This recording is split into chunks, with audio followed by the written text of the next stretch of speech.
Exactly 1,537 feathers.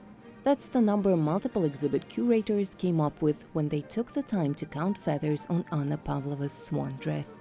The unique ballerina apparel traveled from London to New York in a special safe, and even here, in the Big Apple, the fascinating costume was displayed at the exhibit in a special transparent case. The exhibition, called Ballerina, Fashion's Modern Muse, opened in New York's museum at the Fashion Institute of Technology, will stay open to the public until mid-April. It's a unique opportunity to showcase the beautiful marriage of two arts, ballet and fashion.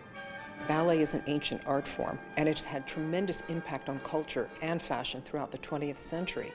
It became so popular in Great Britain and the United States, it was the #1 performing art form in Great Britain in the 1930s, 40s, and 50s.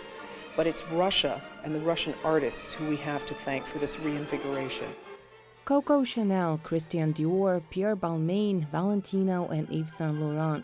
Among others, these outstanding fashion designers brought something exquisite and stunning to the art of ballet dance. Mixing catwalk and stage, haute couture aesthetics, and pirouette, they created an unusual grace in clothing. After all, ballet and ballerinas have been inspiring designers for over 100 years. I was a ballerina as a child, and many American children were. And there's just so many memories, the beautiful toe shoes. Contemporary designers like Noritaka Takahata are one of the few that have really taken that idea to an extreme. And these particular ones were worn by Lady Gaga. Coco Chanel was one of the first designers to see ballerinas in a new light.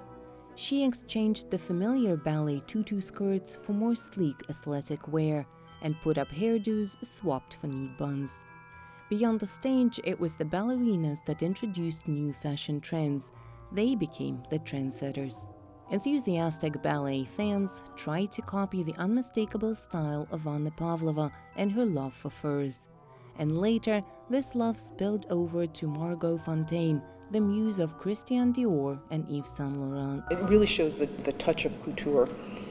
And I love the fact that she went with Yves Saint Laurent, who was such a young designer at that time period. Margot Fonteyn, who was later appointed prima ballerina of the company by Queen Elizabeth II, was a star both on stage and at soirees. Her partnership with Rudolf Nureyev that lasted for 17 years turned into an amazing chapter in the whole history of ballet and fashion alike. 42, 43, and she was very nervous. She said, I'm going to look a little like mutton dancing with lamb, so I'm the old one with the baby. But it turned out to be one of the greatest dance partnerships in history.